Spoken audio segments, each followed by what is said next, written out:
اعوذ باللہ من الشیطان الرجیم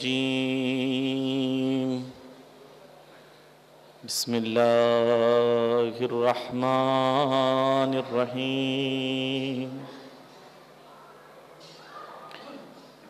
الحمد للہ رب العالمین الصلاة والسلام علی اشرف الانبیاء والمرسلین وخاتم النبیین ابی القاسم محمد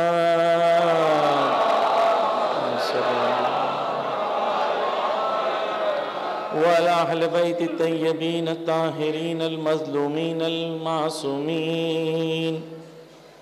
ولعن اللہ علی اعدائہم اجمعین اما بعد قال الامام المہدی اجل اللہ تعالی فرجہ الشریف اللہم صلی علی محمد وعلی محمد اِنَّا لِي فِي ابْنَةِ رَسُولِ اللَّهِ أُسْوَةٌ حَسَنَةٌ صلوات پڑھ دے محمد وعلی محمد پر۔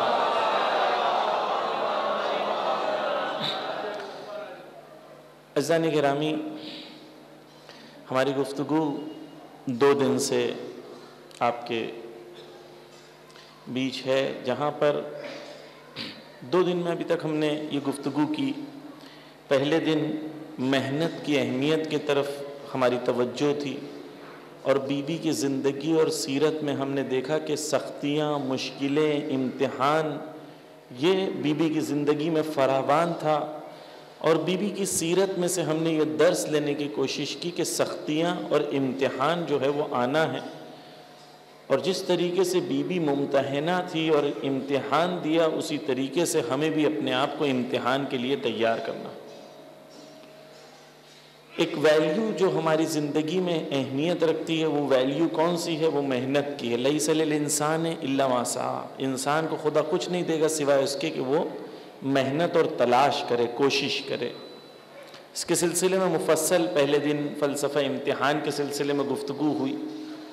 دوسرے دن ہم نے گفتگو اس بات پہ کی کہ وہ محنت اور وہ امتحان میں جو ایک کوالٹی ہے جو مومن کے لیے کہا گیا کہ اس کے لیے اسلحہ ہے، اس کے لیے ہتھیار ہے جنگ کے لیے، اس ہتھیار کا نام کیا ہے؟ اس ہتھیار کا نام صبر ہے۔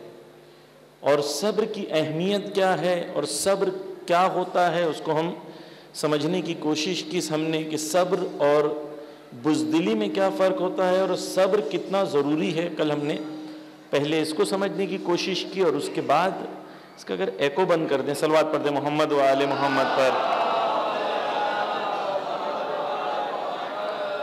اور اس کے بعد ہم نے کوشش اس بات کی کہ کس چیز میں محنت کرنا ہے، کہاں ہمیں آگے بڑھنا ہے۔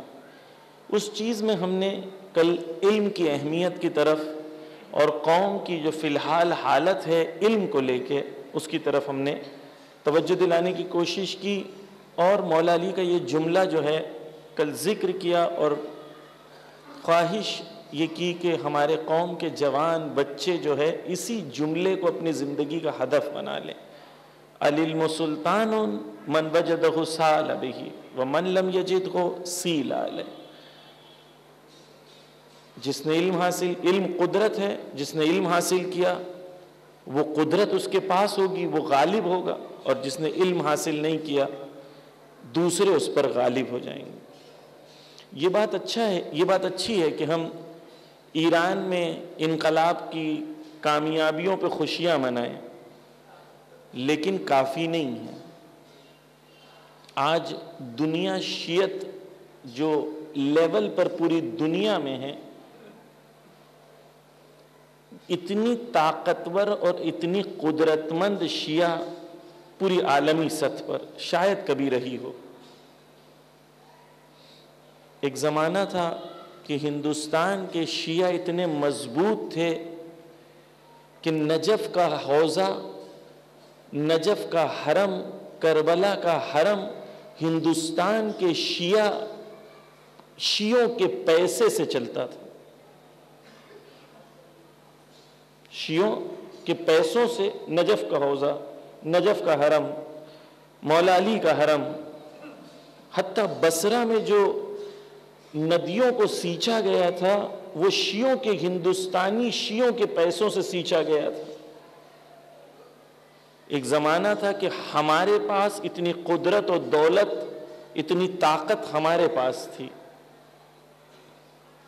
لیکن آہستہ آہستہ ہم پستیوں کی طرف چلے گئے۔ ہندوستان میں جو شیعہ رہتے تھے، یا تو حکومتیں ان کے پاس تھیں، یا وزیر ہوا کرتے تھے، یا انٹلیکچوئلز ہوا کرتے تھے، یا آتھرز ہوا کرتے تھے، یا اسٹریٹجسٹ ہوا کرتے تھے۔ جو شیعہ ہندوستان میں تھے وہ اپنے زمانے میں دوسروں سے علم کی وجہ سے اوپر ہوتے تھے۔ صلوات بھیج دیں محمد و آل محمد۔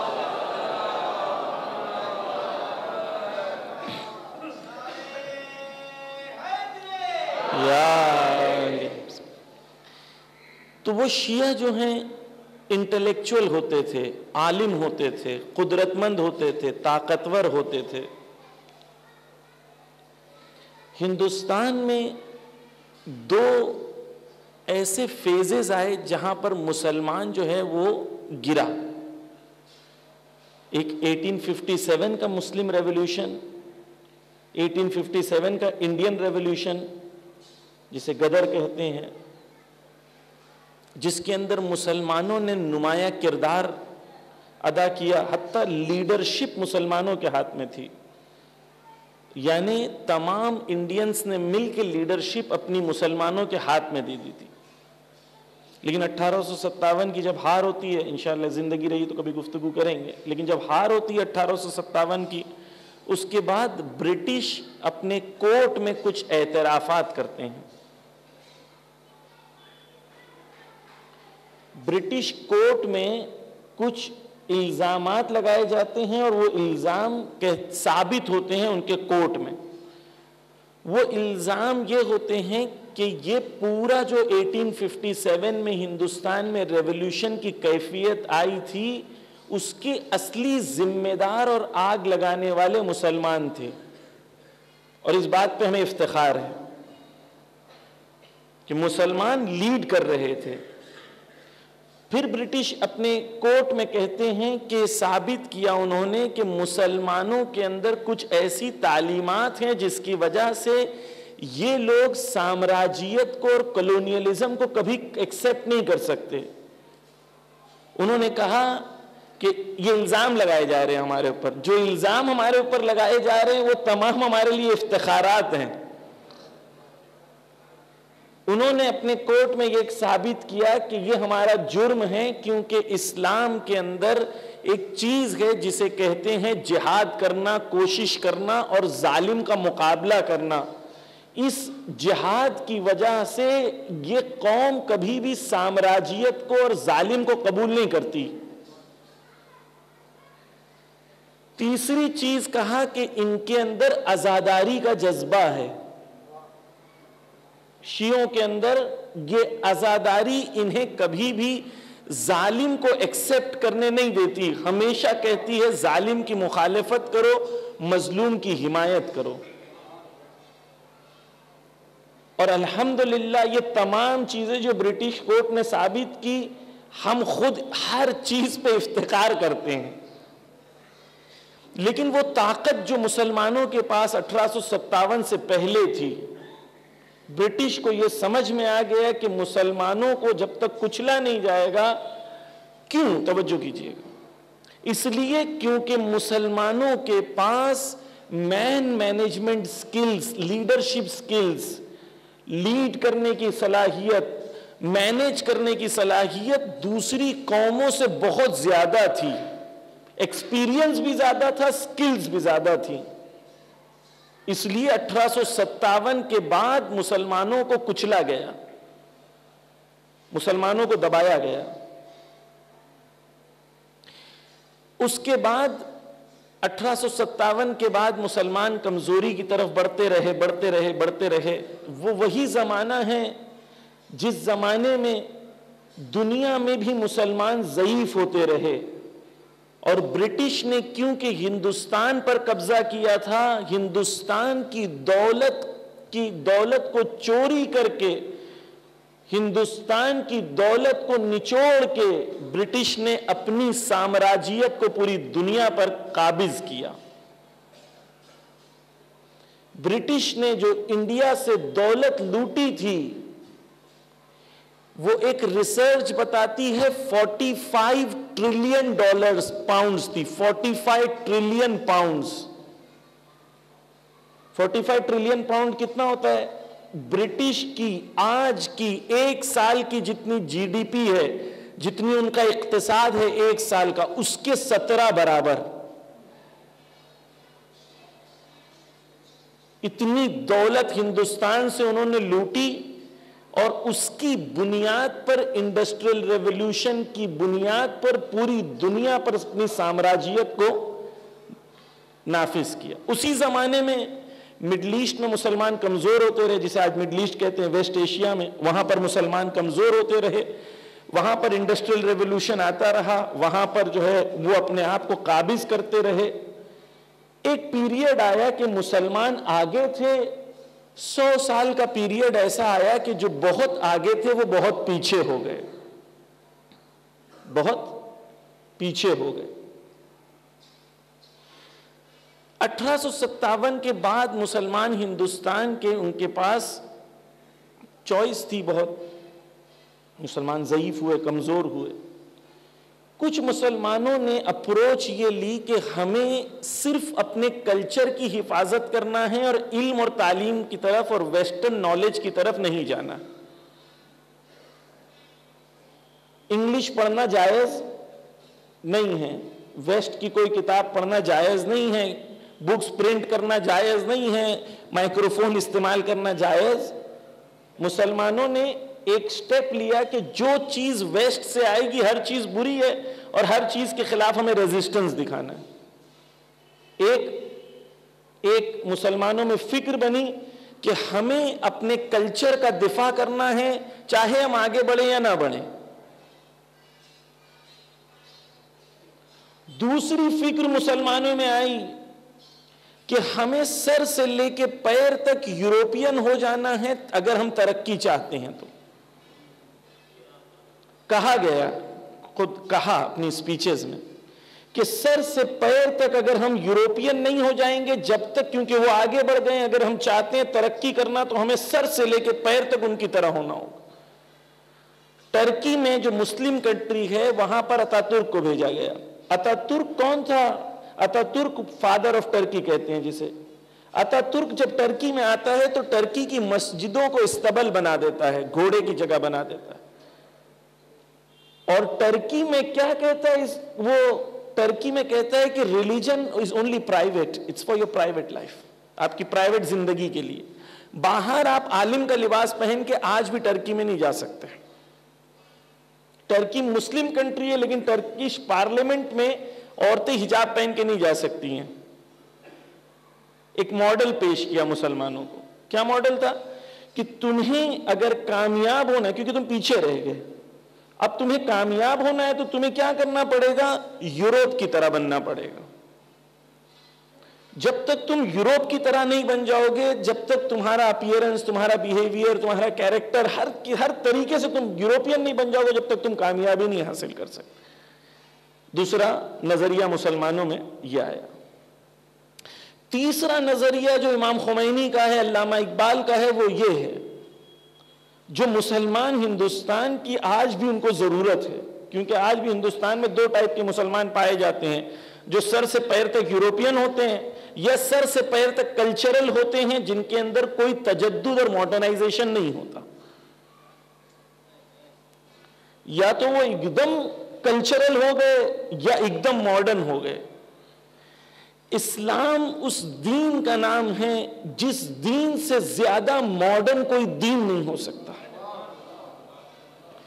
کیونکہ اسلام عقلانیت اور ریشنالٹی کی بنیاد پر۔ افلا تعقلون، خدا کہتا فلا تدبرون، کیوں عقل استعمال نہیں کرتے؟ کیوں غور و فکر و تدبر نہیں کرتے؟ عزیزان گرامی، امام خمینی نے اور آیت اللہ خامنائی نے اور علامہ اقبال اور یہ شخصیات جو تھیں، انہوں نے کہا کہ یہ ضروری نہیں ہے کہ آپ جب علم حاصل کرو تو اپنے کلچر کو قربان کر دو. علم حاصل کرنے کے لیے کلچر کو قربان کرنا ضروری نہیں ہے. علم مومن کا کھویا ہوا میراث ہے، مولا کائنات کہتے ہیں. علم مومن کا کھویا ہوا میراث ہے، جہاں سے ملے، جس سے ملے، جیسے ملے حاصل کر لو. جہاں سے ملے، جس سے ملے، جیسے ملے حاصل کر لو. بس ان لوگوں نے جو نظریہ دیا، انہوں نے یہ نظریہ دیا کہ ہماری، توجہ کیجئے گا، ہماری پستی کی وجہ یہ ہے کہ ہم دین کے ظاہر کو پکڑے رہے اور دین کی حقیقت اور روح سے دور ہو گئے. اور انہوں نے یہ کہا کہ اگر ہم کامیابی چاہتے ہیں تو ہمیں دین کی طرف پلٹنا ہوگا اور دین کی روح کی طرف پلٹنا ہوگا، کیونکہ ہر چیز اور ہر پرابلم کا سلیوشن اسلام کے اندر موجود ہے. عزیزان گرامی، تاریخ جو ہے، کیونکہ ہم ایک ببل آف ٹائم میں رہتے ہیں، ایک ببل میں رہتے ہیں. ہم ایک مثلا 90 میں پیدا ہوئے، ابھی ہم 2020 میں ہیں، مثال دے رہا ہوں ایسے ہی. تو جو لوگ 1990 یا 2000 میں پیدا ہوئے وہ اس ببل میں ہے. لیکن تاریخ اگر آپ مطالعہ کریں گے تو تاریخ میں 400-500 سال جب آپ دیکھتے ہیں تو آپ دیکھتے ہیں کہ چیزیں چینج ہوتی ہیں. پہلے مسلمان قدرت مند تھے، اب یوروپ ہے، پھر مسلمان ہو جائیں گے. یہ کون یہ کرتا ہے؟ کیونکہ اس کی نظر میں بصیرت پائی جاتی ہے. ٹھیک ہے، ہم کچھ عرصہ ویک تھے، کمزور تھے، لیکن ہمیشہ کمزور نہیں رہیں گے، ہم پھر طاقت میں آئیں گے. کیوں؟ کیونکہ ہم پاسٹ میں طاقت میں رہ چکے ہیں. ہمیں اس بات کا کانفیڈنس ہونا چاہیے. ہم اپنے بچوں کو کانفیڈنس دلائیں کہ ہم وہ قوم ہیں، ہم پھر سے ہمیں وہ بننا ہے. آیت اللہ خامنائی کی جو بار بار ملاقات ہوتی ہے علماء کے ساتھ، ہمیشہ وہ ایک جملہ کہتے ہیں میں چاہتا ہوں ہندوستان کے مسلمان اس اقتدار پہ پہنچ جائیں جس اقتدار پہ وہ تھے. یہ ان کی خواہش ہے. تو بس عزیزان گرامی توجہ کیجئے کہ اسلام کا جو ماڈل ہے وہ یہ ہے کہ ہمیں پروگریسو ہونا ہے، لیکن پروگریسو ہونے کے لیے کلچر اور دین کی کمپرومائز کی ضرورت نہیں ہے.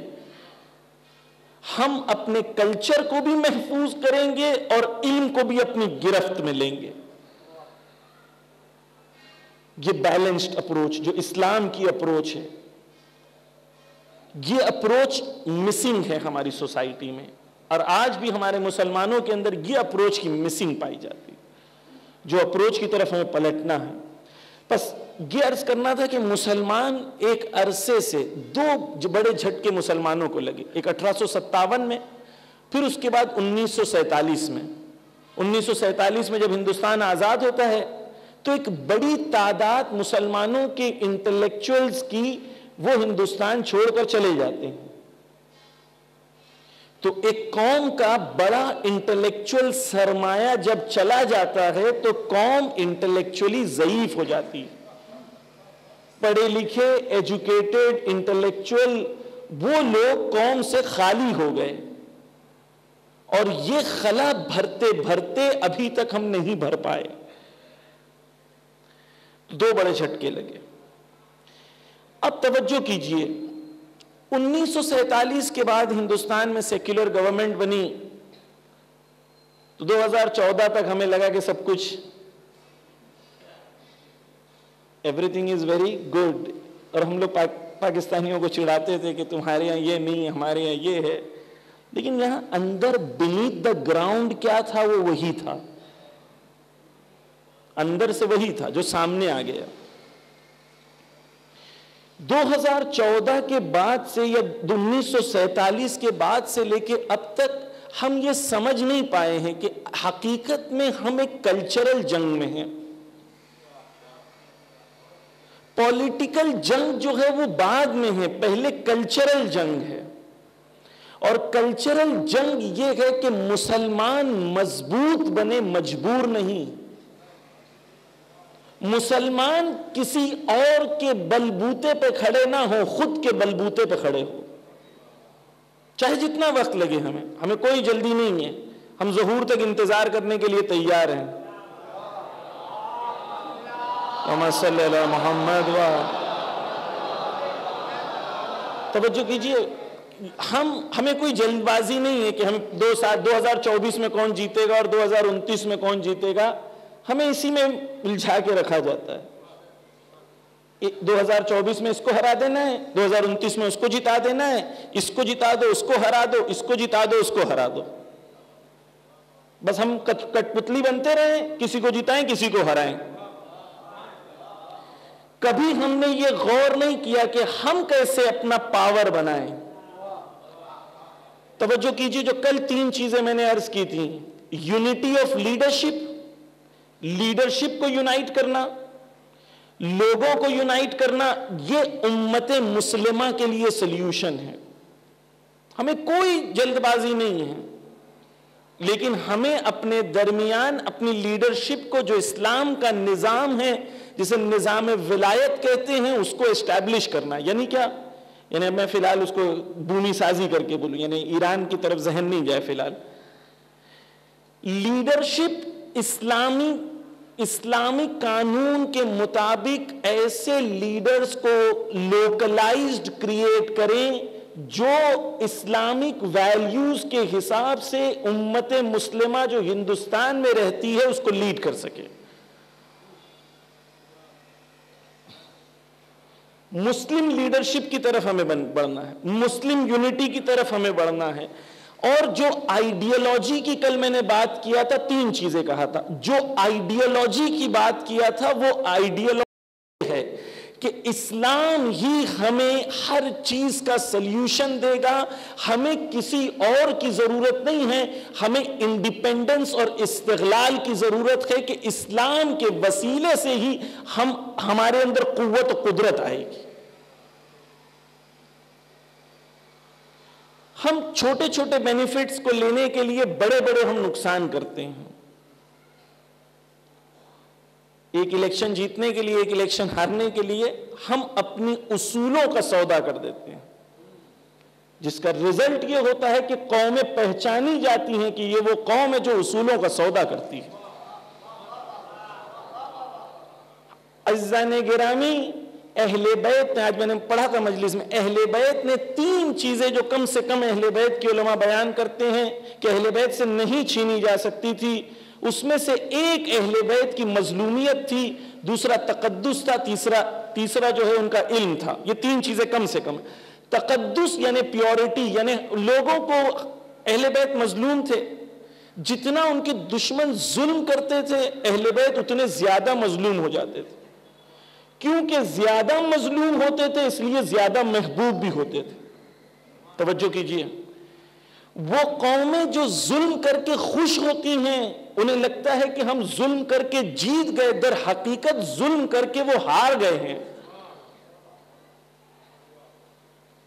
ظالم اس کے لیے اگر سب کے لیے ثابت ہو جائے کہ تم ظلم کر رہے ہو، تم ظالم ہو اور تم اپنے ظلم پر افتخار کر رہے ہو، تو آنے والی تاریخ اسے ظالم لکھے گی، اس کی ہار ہوگی۔ اور جو قوم مظلوم تھی وہ قوم مظلومیت کی وجہ سے لوگوں کے درمیان محبوب ہوگی۔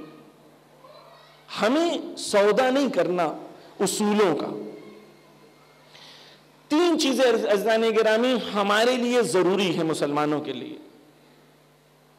اتحاد، خود کی لیڈرشپ کی طرف، ڈیولپمنٹ کی طرف کام کرنا۔ ابھی ہم لوگ مسلم یونٹی جو مناتے ہیں وہ ہم لوگ ایک دن سال میں پروگرام مناتے ہیں جس کے اندر ان کے سنی مولانا کو بلا لیتے ہیں، ہم چلے جاتے ہیں، ہماری ساری مسلم یونٹی وہیں ختم ہو جاتی ہے۔ کیوں؟ کیونکہ ہمارے لیے کلیئر نہیں ہے کہ حقیقت میں ہماری اسٹریٹجی یہ ہے کہ ہم اتحاد چاہتے ہیں، کیونکہ جب تک امت مسلمہ اپنے پیروں پہ نہیں کھڑی ہوگی، جب تک وہ کسی کا مقابلہ نہیں کر سکتی۔ رسول اللہ نے بہت ضعیف ہونے کے بعد مکہ میں، لیکن آخر میں فتح مکہ کی، کس طریقے سے؟ وہی قانون جو رسول نے استعمال کیا تھا، ہمیں اسی قانون کی طرف پلٹنا ہوگا، اسی میں ہماری کامیابی۔ پس عزیزان گرامی، مسلمان کمزور تھے، طاقتور تھے، آج کمزور ہیں، آج کمزور ہیں، پھر طاقت کا آج کا جو قانون ہے وہ علم کے ذریعے، علم و ٹیکنالوجی کے ذریعے مسلمان جو ہے قوت و قدرت کو اپنے ہاتھوں میں لے سکتا ہے۔ بغیر محنت کے یہ ممکن نہیں ہے۔ میں جوانوں کو صرف امید دلانا چاہ رہا تھا یہ گفتگو کر کے، کہ جوان یہ نہیں سمجھے، ٹائم ببل میں نہ رہیں کہ میں اس ٹائم پہ ہوں تو ہم کمزور تھے تو ہم کمزور ہی تھے۔ مٹیا برج کی جو گلیاں ہیں یہ دیکھ کہ آپ کو کبھی بھی یہ نہ ہو کہ ہم ایسے ہی تھے، نہیں، ہم وہ تھے جو اودھ کی حکومت ہمارے ہاتھوں میں تھی، ہم وہ تھے، ہمیں طاقت تھی، ہمیں قوت تھی، ہمیں قدرت تھی۔ اپنے آپ کو اپنی پاسٹ سے، آیت اللہ خامنہئی کہتے ہیں تاریخ کا مطالعہ دقیق کریں، کیونکہ تاریخ آپ کو شخصیت دیتی ہے۔ اس لیے آج صبح سے شام تک نیوز میں جھوٹی تاریخ بنائی جاتی ہے، کیونکہ ان کے پاس حقیقی تاریخ نہیں ہے، اس لیے جھوٹی تاریخ سے جھوٹی شخصیت بناتے ہیں،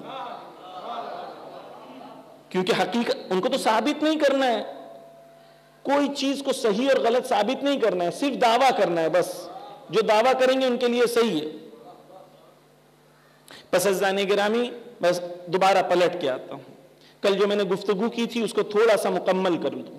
آج میں نے صرف جوانوں کو یہ پیغام دیا ہوں کہ ہم کر سکتے ہیں، we can do it, yes, that's the approach، یہ اپروچ ہماری ہونی چاہیے، کہ ہمارے اندر پازیٹیو ایٹیٹیوڈ ہونا چاہیے کہ ہم سب کر سکتے ہیں۔ کیوں؟ کیونکہ ہم علی والے، حسین والے، امام مہدی والے ہیں۔ محمد صلی اللہ محمد وآلہ۔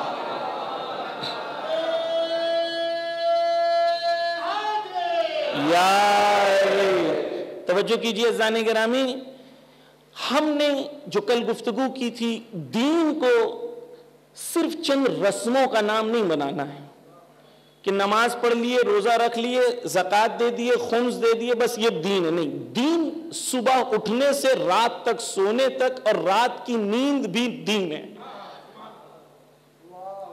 دین ہمارے زندگی کا کوئی حصہ دین سے خارج نہیں ہے، کوئی حصہ دین سے خارج نہیں۔ توجہ کیجئے عزیزان گرامی، امام فرماتے ہیں، چھٹے امام سے یہ حدیث ہے، امام فرماتے ہیں صلوات علی محمد و آل محمد، امام فرماتے ہیں کہ میں مومن کو 3 چیزوں میں دیکھنا چاہتا ہوں۔ مومن جو ہے اس کو 3 چیزوں میں دیکھنا چاہتا ہوں۔ پہلا، مسلسل وہ اپنے اقتصاد کو، اپنے معیشت کو کنٹینیوس بڑھانے کی کوشش کر رہا ہو، پہلی چیز، کنٹینیوس وہ آگے بڑھنے کی کوشش کر رہا ہو۔ دوسرا، وہ اپنی آخرت کی تیاری میں لگا ہو، اور تیسرا، وہ اپنی زندگی کو حلال طریقے سے انجوائے کر رہا ہو۔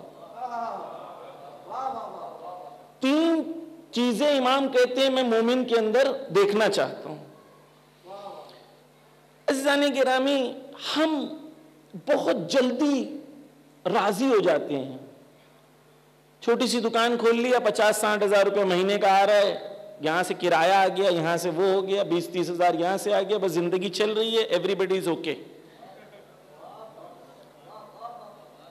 توجہ کیجئے، توجہ کیجئے عزیزان گرامی، پانی جو ہے جب تک وہ بہتا رہتا ہے تب تک پانی پاک رہتا ہے۔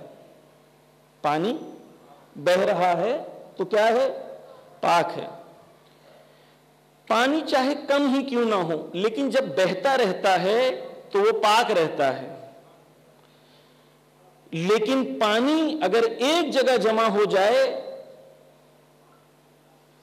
ایک کھڈے میں اگر پانی، ایک گڑھے میں اگر پانی جمع ہو جائے تو کیا ہوتا ہے؟ کیا ہوتا ہے؟ کائی لگ جاتی ہے، گندا ہو جاتا ہے نا، ایسے ہی ہے نا کہ نہیں؟ تھوڑے دنوں کے بعد اس میں سے باس آنے لگتی ہے۔ زندگی بھی ایسی ہی ہے،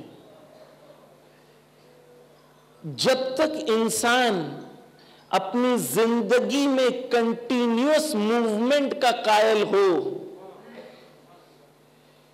جب تک اس کی زندگی موو کر رہی ہو، آگے بڑھ رہی ہو، جب تک وہ انسان ہے، اور جب ایک جگہ جمع ہو جائے تو اسے جمود کہتے ہیں، اسٹیگننسی کہتے ہیں۔ 5 سال پہلے بھی میں یہی کر رہا تھا، ابھی بھی میں یہی کر رہا ہوں، تو آپ نے پروگریس کیا کیا 5 سال میں؟ یعنی آپ کی زندگی کے اندر اسٹیگننسی اور جمود آ گیا ہے۔ مومن، امام کہتے ہیں 2 دن مومن کا ایک برابر نہیں ہونا چاہیے، کل کچھ کیا تھا تو آج کچھ اس کی زندگی میں ایڈ ہونا چاہیے۔ امام کیا کہہ رہے ہیں؟ پہلی چیز اپنے معیشت میں آگے بڑھنے کی کوشش کرتا رہے مومن۔ مجھے بتایا گیا کہ یہاں پر جو ہے اتنی بڑی گارمنٹ انڈسٹری ہے، ہم اس کے قریب رہتے ہیں اور کئی سالوں سے رہتے ہیں۔ یہاں کئی آئے اور کئی دریا کے اس طرف پہنچ گئے، ہم وہیں تھے، وہیں ہیں، لیکن وہاں نہیں رہیں گے۔ محنت کریں، آپ کے اطراف میں جو ریسورسز ہیں، جو اپورچونٹیز ہیں، اس کو اویل کریں، کوشش کریں، محنت کریں، جائیں۔ بھائی آپ باہر نکلو گے تو کچھ ہوگا نا۔ کنویں کا مینڈک آپ نے سنا ہے؟ میں نعوذ باللہ کسی کی توہین نہیں کرنا چاہتا ہوں، میں خالی مثال دے رہا ہوں ایک ذہن کو کھولنے کے لیے۔ جانتے ہیں آپ مثال یا نہیں جانتے ہیں؟ ایک مینڈک تھا، 2-3 مینڈک تھے، وہ کنویں میں رہتے تھے۔ ایک بار پانی بہت زیادہ آیا تو مینڈک جو ہے کنویں سے ایک مینڈک باہر نکل گیا۔ وہ مینڈک جو گیا ایک ندی میں، اور وہ ندی میں جب گیا تو پوری ندی گھوم کے آیا۔ جب واپس اسی کنویں میں آیا تو اس کے بعد کنویں میں دوسرے مینڈک لوگ پوچھے کہاں گئے تھے؟ تو انہوں نے کہا کہ میں ایک ندی میں گیا تھا۔ تو بولے ندی کیا ہوتی ہے؟ تو بولے بس جیسے یہ پانی ہے ویسے وہ بھی پانی ہوتا ہے۔ بولے اچھا اس میں کیا ہوتا ہے؟ تو بولے پانی اس میں بہت پانی۔ تو مینڈک پوچھتا کتنا؟ وہ ایک سرکل بناتا ہے کنویں کے اندر، کہتا ہے اتنا؟ تو کہتا ہے نہیں اتنا نہیں، اس سے زیادہ۔ پھر اس سے بڑا سرکل بناتا ہے خود، بولتا ہے اتنا؟ بولے نہیں اتنا بھی نہیں۔ پھر لاسٹ میں پورا جو کنواں تھا اس کا سرکل لگا کے آ کے کہتا ہے اتنا؟ تو کہتا نہیں اتنا نہیں، اس سے بہت زیادہ تھا۔ تو بولتا چل جھوٹے، دنیا میں اس سے زیادہ پانی تھوڑی نہ ہے۔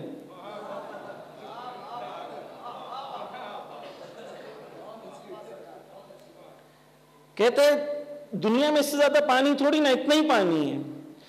اسی لیے اہل بیت نے کہا باہر نکلو، go deep in knowledge so that your minds open up، علم کی گہرائیوں میں جاؤ تاکہ آپ کے ذہن کھل جائیں۔ ہم اسی اطراف میں رہتے ہیں، ہمارے اطراف میں اپورچونٹیز ہیں، ہمارے اطراف میں بزنس ہے، لیکن ہم اس طرف نہیں جاتے۔ ایک چیلنج ہمارے ساتھ یہ ہے کہ ہم نے کبھی بھی اس کو دین کا حصہ نہیں سمجھا۔ کبھی اس لیے نہیں گئے کیونکہ امام زمانہ کو راضی کرنا چاہتا ہوں،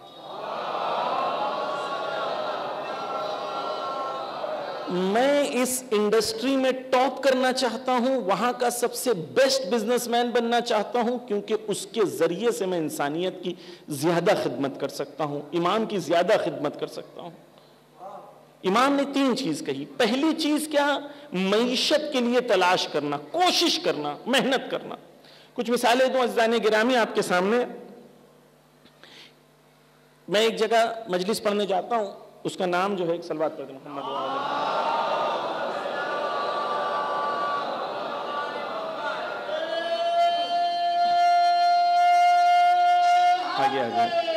آگے تھوڑا پیچھے جگہ نہیں ہے۔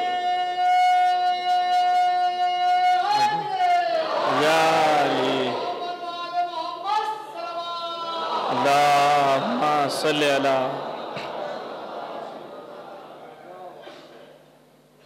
ایک بار پھر صلوات پڑھے محمد و آل محمد۔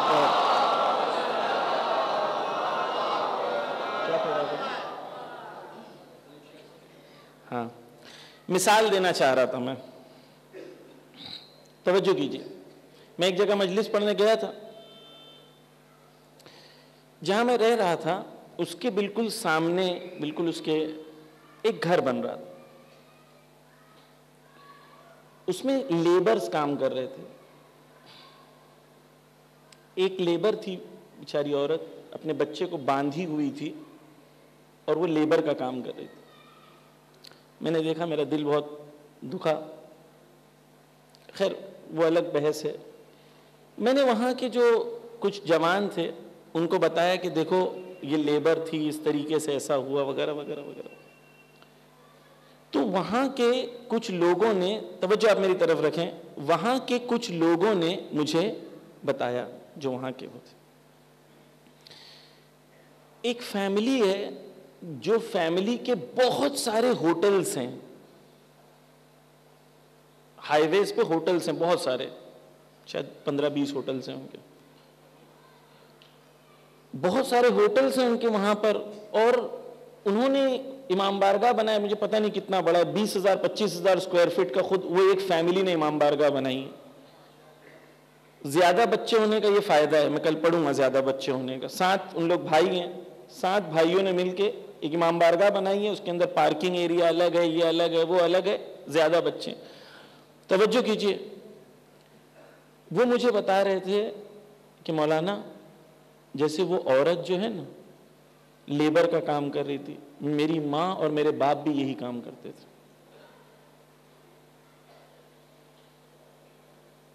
کہتے ہیں کہ میں جب میری ماں ماہ رمضان میں روزہ رکھتی تھی،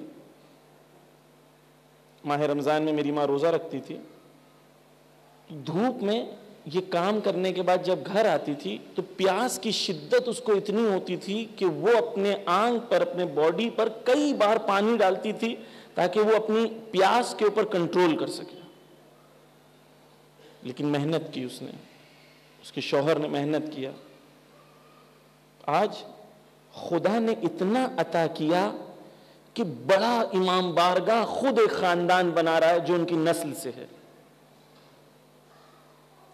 قانون کیا ہے؟ لیس للانسان الا ما سعی. محنت کرو گے تو خدا دے گا. ایک جگہ دوسری میں تبلیغ پہ گیا تھا، وہاں پر ایک ڈرائیور مجھے لینے آئے. وہ ڈرائیور مجھے بتا رہے تھے کہ مولانا میری 4 بیٹیاں اور ایک بیٹا ہے.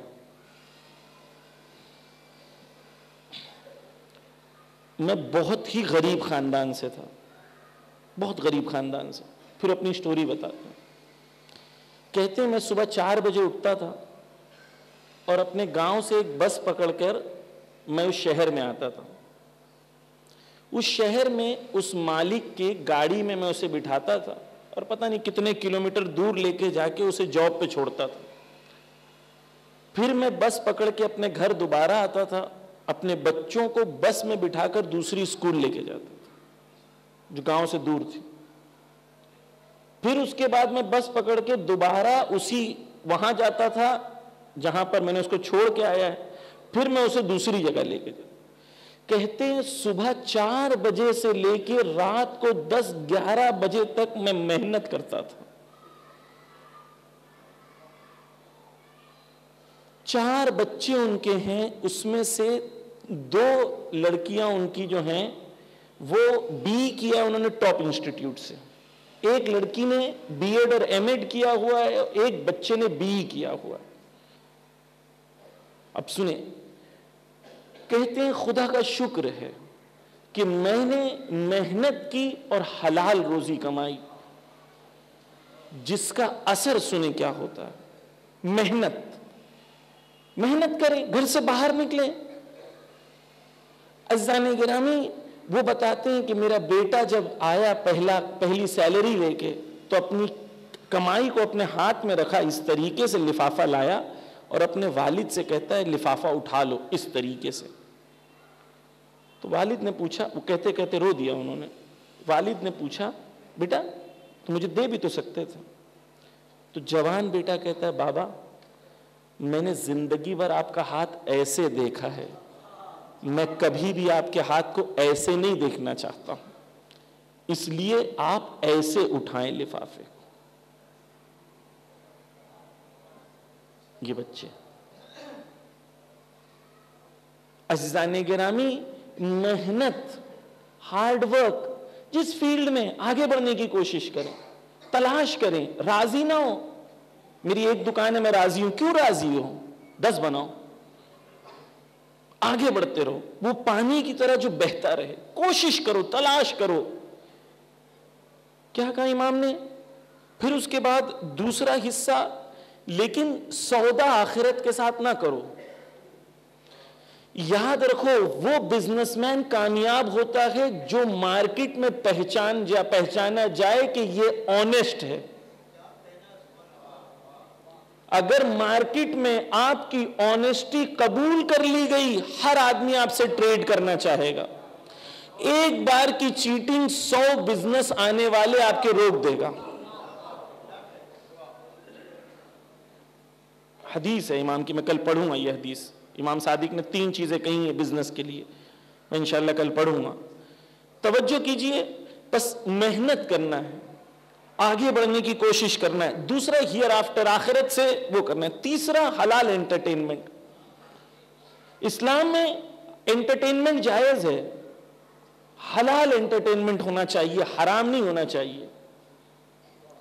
ہم نے قانون حلال اور حرام کے انٹرٹینمنٹ میں نہیں پڑھے، اس لیے حرام سوچ کے بہت بار حلال چیز کر رہے ہوتے ہیں. وہ چیز حلال ہوگی لیکن حرام سمجھ کے کر رہے ہوں، کیونکہ ہمیں پتہ نہیں ہے. انٹرٹینمنٹ اسلام میں جائز ہے، اس کی شرطیں ہیں. ہم وہ قوم ہونی چاہیے جو ہمیشہ خوشحال رہنا چاہیے، جوویل ہونا چاہیے، ہنسی مذاق کا ماحول ہونا چاہیے. افسردگی قوم ایسے بیٹھے ہوئے ہیں، بس خالی دیندار متدین لوگ ہیں بیچارے لوگ. کیوں ایسے ہیں؟ خوش رہو، گیمز کھیلو، مزے کرو، انجوائے کرو زندگی کو، لیکن لمیٹڈ ٹائم کے لیے.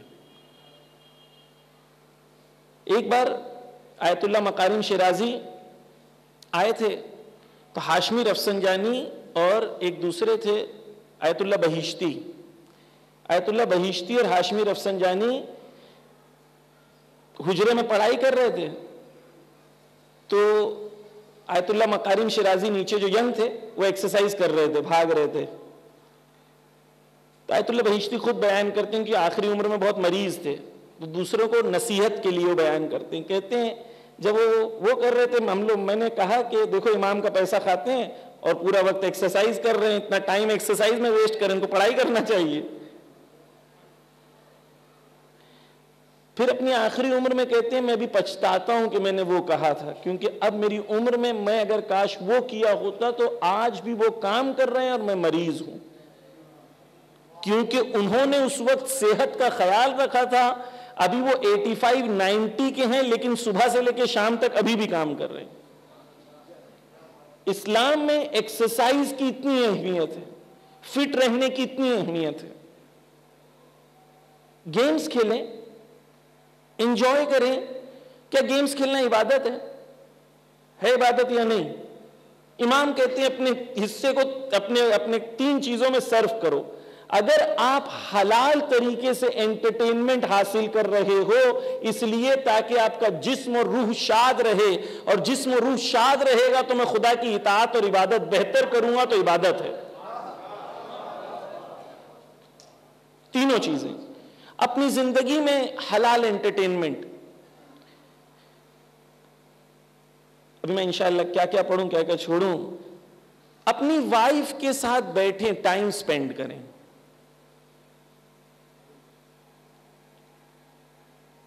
شادی کیوں کی ہے؟ اس لیے کیونکہ تم دوستوں کے ساتھ گھومو اور بیوی تمہارا انتظار کرے. شادی اس لیے کی ہے. شادی اس لیے کی ہے کیونکہ ایک عورت اپنا گھر چھوڑ کے آئی ہے آپ کے گھر، کیونکہ وہ آپ کا انتظار کر رہی ہے. حدیث ہے امام کی، رسول کہتے ہیں کہ اگر کوئی شخص اپنی عورت کے ساتھ صرف بیٹھے تو اس کا ثواب ایسا ہے کہ مسجد میں اس نے کیا ہے. ہمارے یہاں تو یہ سب گندی باتیں نا، گندی بات نہیں ہے، عبادت ہے. حلال انٹرٹینمنٹ، حلال پلیجرز، اپنی لائف کو، ہسبینڈ وائف کی لائف کو پلیجریبل بنائیں، ایفرٹس کریں ایک دوسرے کے لیے، کوشش کریں، ہر طریقے کے پلیجرز کو حاصل کرنے کی کوشش کریں.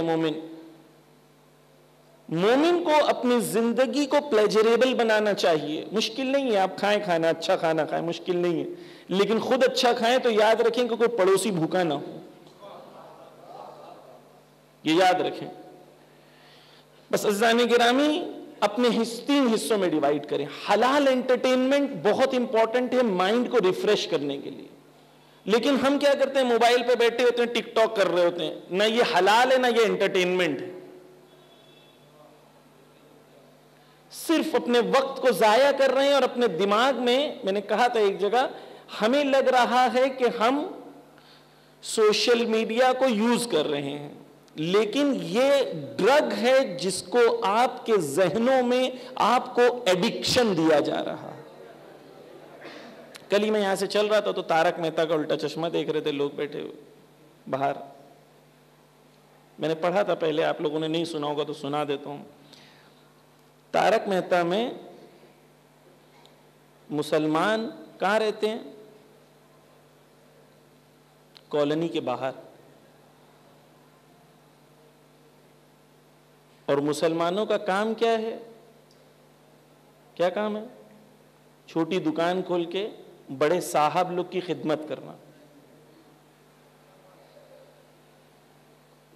یہ نیو انڈیا کا تصور دیا گیا اور ہم بڑے مزے سے دیکھتے ہیں. توجہ کیجئے، کیا سکھا رہے ہیں آپ کے بچے کو؟ یہ سکھا رہے ہیں کہ پڑوسن جب جائے تو اس کو چھیڑنا چاہیے. یہ مزے کی بات ہے بہت مزہ آیا. کس بات پہ ہنس رہے ہیں؟ ایکسٹرا میریٹل افیئر کو پروموٹ کرنے پر ہنس رہے ہیں. ہم اپنے بچوں کو بچپن سے کلچر دے رہے ہیں کہ پڑوسن کو چھیڑنا چاہیے. اچھی بات ہے، پوری فیملی کامیڈی سمجھ کے ساتھ میں دیکھ رہی ہے. وہ چیز دیکھیں جو آپ کو کوئی چیز دے. یوتھ اپنے آپ کو انگیج کرے اپنی سکلز ڈیولپ کرنے کے لیے. آپ یوٹیوب پر ہیں، کمیونیکیشن سکلز پر کام کریں. ہماری کمیونٹی کا پرابلم یہ ہے کہ نہ انگلش اچھے سے آتی ہے، نہ اردو اچھے سے آتی ہے، نہ ہندی اچھے سے آتی ہے، اور مجھے لگتا ہے آپ لوگوں کو بنگالی بھی اچھے سے نہیں آتی ہوگی.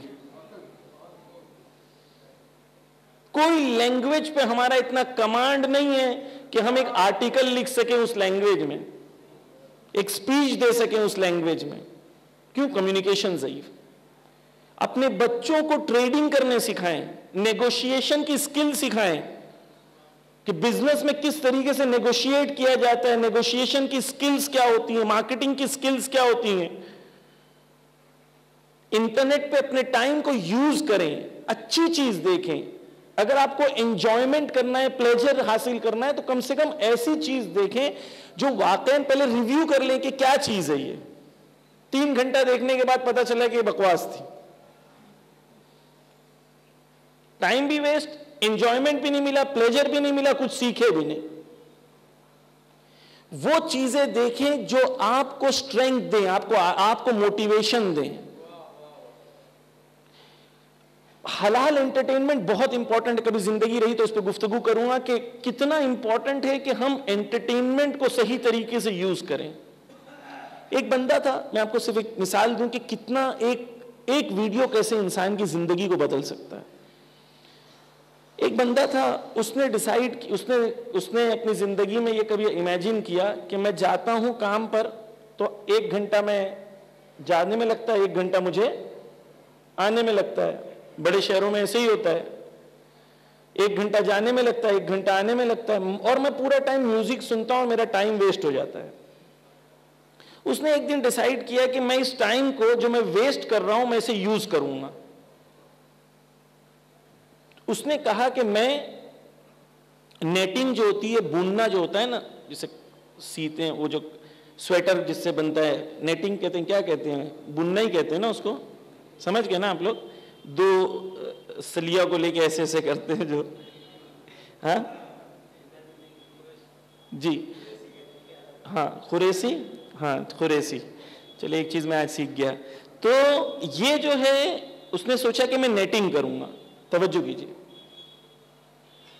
اس نے کہا کہ جو میرا ویسٹ ٹائم ہو رہا تھا نا زندگی, میں نے کوئی ایکسٹرا کام نہیں کیا, صرف ویسٹ ٹائم کو آرگنائز کیا. Guinness book of world record میں اس کا نام آیا, اس نے دنیا کا سب سے بڑا نیٹ بنایا. یعنی اس نے اپنے صرف وہ ٹائم کو جو ویسٹ کر رہا تھا, اس نے کہا میں کوئی ایکسٹرا ٹائم نہیں لگاؤں گا, صرف میں جو ٹائم ویسٹ کر رہا ہوں اس کو میں آرگنائز کر دوں گا. اس کو آرگنائز کرنے کے بعد اس نے دنیا کا سب سے بڑا نیٹ بنایا. کس چیز سے؟ وہی ٹائم جو وہ ویسٹ کر رہا تھا اس کو آرگنائز کر دیا. آپ ٹیڈ ٹاک پہ ایک ایسا ویڈیو دیکھ کے آپ اپنی زندگی کو ڈائریکشن دے سکتے ہیں. تو آپ انٹرٹینمنٹ حاصل کریں, لیکن انٹرٹینمنٹ پازیٹیو ہو, حلال ہو, اسلامی شریعت کے حساب سے جائز ہے. سبیل میڈیا پہ ایک ویڈیو ہے, سبیل میڈیا بالی ووڈ, آپ یوٹیوب پہ سرچ کریں, اس پہ قانون بتایا گیا ہے کہ کون سی فلمز دیکھ سکتے ہیں, کون سی فلمز حلال ہے, کون سی فلمز حرام ہے. اسی طریقے سے میوزک بھی ہے, سب میوزک حرام نہیں ہے. ہمارے یہاں تو میوزک اللہ توبہ اللہ توبہ, میوزک ٹول ہے, ابزار ہے. مختار نامے کو آپ بغیر میوزک کے دیکھیں,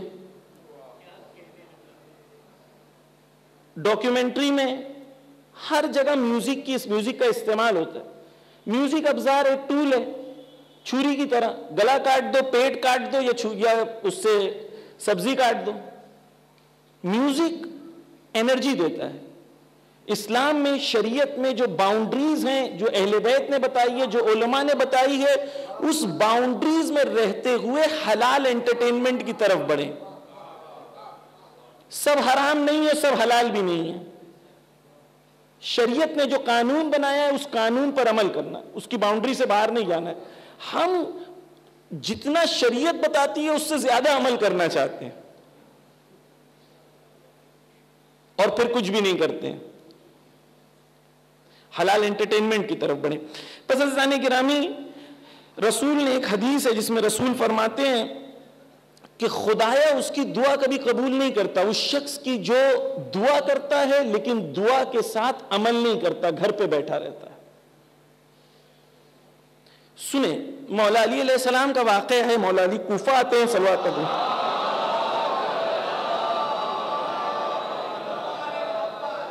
کوفہ آتے ہیں, جب کوفہ آتے ہیں مولا, تو ہوتا ہے نا کہ جیسے کیلکٹا کوئی آئے گا تو آپ بتائیں گے بھائی یہ ہاوڑا برج ہے, یہ ہے, یہ ہے, یہاں کی سب فیمس جگہوں کو بتاتے ہیں, ہے نا, ایسے ہی ہوتا ہے. تو کوفہ میں جب وہ آئے مولا علی گورنمنٹ کو شفٹ کرنے کے لیے, تو کچھ لوگوں نے مولا علی کو بتایا دیکھیں مسجد کوفہ میں لے کے وہاں پر ایک شخص بیٹھا ہوا. وہ شخص جو بیٹھا ہوا تھا, مولا علی نے پوچھا یہ کون ہے, تو کہا یہ بہت عابد انسان ہے, بہت عبادت گزار ہے. پوچھا اچھا, بولے ہاں. بولے کیا کرتا ہے؟ بولے صبح سے شام تک مسجد میں بیٹھا رہتا ہے. پھر کیا کرتا ہے؟ بس مسجد میں بیٹھا رہتا. مولا علی پوچھے کھاتا کیا ہے؟ تو کہتے ہیں جو کوئی دے دیتا ہے کھا لیتے ہیں, اور نہیں دیتا. تو مولا علی پوچھتے اگر نہیں دیتا تو کہتے ہیں بڑے افتخار سے, نہیں دیتا تو بھوکا رہ جاتا اللہ کی یاد میں. مولا علی بولتے ہیں کوفہ کے کتے اس سے بہتر ہیں. کیا کہتے ہیں؟ کوفے کے کتے اس سے بہتر ہیں, کیونکہ کوفے کے کتے خود کی غذا خود تلاش کرتے ہیں. یہ بیٹھا ہے کہ کوئی اور آ کے اس کو غذا دے گا. یہ سیرت علی ہے. کہیں خدا نہ کرے مولا علی ہمارے لیے یہ کہہ دیں کہ یہ جو گھر بیٹھا ہے, مولا علی چاہتے ہیں آپ گھر سے باہر نکلو, محنت کرو. آپ محنت کرو, خدا وعدہ کرتا ہے خالی پیٹ اٹھائے گا, خالی پیٹ سلائے گا نہیں. خدا وہ ذات ہے کہ بچہ جب ماں کے پیٹ میں ہوتا ہے باہر نہیں نکلتا تب سے خدا اس کی غذا کا پہلے انتظام کرتا ہے، شیر پہلے بھیجتا ہے، بچے کو بعد میں بھیجتا ہے، شیر پہلے بھیجتا ہے، غذا بعد میں بھیجتا ہے۔ لیکن شرط کیا ہے؟ شرط یہ ہے کہ محنت کرو، اگر محنت نہیں کرو گے تو کچھ نہیں ہوگا۔ امام فرماتے ہیں ایک دوسری حدیث میں کہ اپنے کاموں کو، اپنی زندگی کو 4 حصوں میں ڈیوائیڈ کریں۔ پہلا کیا ہے؟ عبادت، دوسرا حلال روزی، تیسرا اپنے مومن دوستوں کے ساتھ سوشلائز کرنا۔ بہت بار آپ الحمدللہ کچھ دوست ہیں، مل کے پازیٹیو ایکٹیویٹیز کرتے ہیں، ان کے اندر دوستی ہوتی ہے، وہ سبب بنتا ہے جس کی وجہ سے سماج میں پازیٹیو کام ہوتا ہے، یہ دوستی اچھی ہے۔ آپ دوست بن رہے ہیں، آپ اپنی وائفز کو بھی دوست بنائیں تاکہ جب آپ اپنے دوستوں کے ساتھ ٹائم سپینڈ کر رہے ہیں تو وائف بھی اپنی فرینڈز کے ساتھ ٹائم سپینڈ کریں، ان کا خیال کریں۔ تیسرا حصہ امام کہتے ہیں سوشلائز کرنا، اور چوتھا جو میں نے دوبارہ عرض کیا وہ دوسری حدیث میں بھی ہے کہ حلال پلیجرز کو حاصل کرنا، حلال پلیجرز کو حاصل کرنا۔ ہمارے ہاں تو اس پہ گفتگو ہی نہیں ہوتی ہے، کیسے بیان کریں کیسے نہ کریں، یہ بھی ایک وہ چیلنج ہے۔ حدیث امام کہتے ہیں کہ بیوی کے لیے یہ بہتر نہیں ہے کہ وہ اپنے شوہر کے سامنے حیا کرے، اس کے لیے بہتر ہے کہ دوسروں کے سامنے حیا کرے، لیکن اس کے لیے جائز نہیں ہے کہ وہ اپنے شوہر کے سامنے حیا کرے۔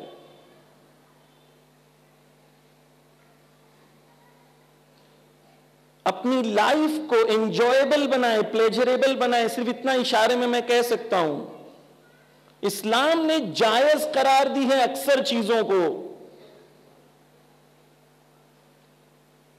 اگر رضایت شامل ہے ایک دوسرے کی تو کچھ شرطیں ہیں، کچھ چیزیں حرام ہیں، لیکن اکثر چیزیں جائز ہیں۔ اپنی زندگی کو فرینڈز کے ساتھ سوشلائزنگ کریں، لیکن لمیٹڈ ٹائم۔ آپ کے اکثر دن کا وقت محنت، ہارڈ ورک، تلاش، لیکن مائنڈ کو ریفریش کرنے کے لیے half an hour, 45 minutes plan کریں، ٹائم ٹیبل بنائیں اپنی زندگی میں۔ انجوائمنٹ، حلال پلیجر، یہ سب ضروری ہے، کیونکہ اگر یہ نہیں ہوگا تو حقیقت میں کیا ہوگا؟ حقیقت میں یہ ہوگا کہ آپ کمال تک نہیں پہنچ سکیں، کیونکہ آپ کا ذہن افسردہ ہو جائے گا۔ جیسے جسم تھک جاتا ہے ویسے روح بھی تھک جاتا ہے، روح کو بھی پلیجر چاہیے۔ تو انشاءاللہ آپ لوگ جائیں، کھیلیں۔ مولانا بول رہے ہیں کہ آپ لوگ میچ رکھیں فٹ بال کی اور آپس میں کھیلیں، ہفتے میں ایک بار انجوائے کریں، اس کو بھی عبادت کا ایک حصہ بنائیں۔ بس عزیزان گرامی، ایک لاسٹ حدیث آپ کے سامنے اس کی عرض کر دوں، پھر اس کے بعد ایک امپورٹنٹ میسج دینا ہے انشاءاللہ۔ وقت جو ہے بہت تیزی سے چلا گیا، مجھے لگا کہ اس کے بعد میں اور کچھ عرض کروں گا، لیکن پورا وقت اسی میں چلا گیا۔ امام ایک حدیث میں فرماتے ہیں العمل العمل، امام کہتے ہیں محنت کرو اور محنت کرو۔ پھر اس کے بعد امام کہتے ہیں اس کے بعد کیا کرو؟ اس کے بعد اینڈ تک پرسسٹنس رکھو، اینڈ تک جانے کی کوشش کرو، نہایت تک، بیچ میں نہ چھوڑو۔ تھوڑا سا شروع کیے، تھوڑا سا آگے بڑھے، تھک گئے، پیچھے بیٹھ گئے، نہیں، آگے بڑھو، محنت کرو۔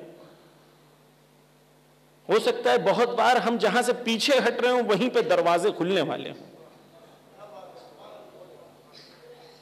پھر امام کہتے ہیں والاستقامت، اس کے بعد استقامت کرو، ثابت قدم رہو، اپنی اسی کام پر آگے بڑھتے رہو، محنت کرتے رہو۔ پھر اس کے بعد صبر کرو، کیونکہ تم یہ سب کرو گے تو مشکلات آئیں گی، تکلیفیں ہوں گی، اس پہ صبر کرو۔ پھر امام اس کے بعد کہتے ہیں پھر تقوی اختیار کرو، اگر تم نے یہ اختیار کیا ہے تو خدا تمہاری مدد کرے گا تمہیں اس نہایت اور اینڈ تک پہنچانے کے لیے۔ بس جو محنت کرے گا، ہارڈ ورک کرے گا، پرسسٹنٹ رہے گا، لگا رہے گا، کوشش کرتا رہے گا، خدا اس کو کامیابی دے گا ضرور۔ خدا دشمن کو دیتا ہے تو مومن کو کیوں نہیں دے گا؟ ہماری مشکل یہ ہے کہ ہم اس چیز کے لیے تیار نہیں ہوتے۔ وہ چیز، جو چیز کیا ہے؟ محنت، تلاش، کوشش۔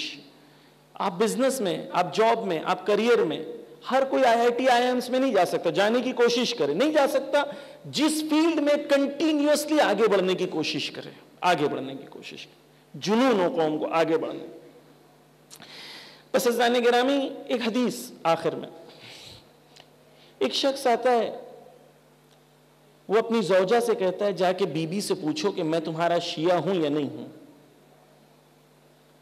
تو بی بی اس سے کہتی ہیں، اس عورت سے کہتی ہیں ان کنت تعمل بما امرناک، اگر تم ہمارے حکم پر عمل کرتے ہو تو تم ہمارے شیعہ ہو، وگرنہ فانت من شیعتنا والا فلا، تو تم ہمارے شیعہ ہو اور اگر عمل نہیں کرتے تو تم ہمارے شیعہ.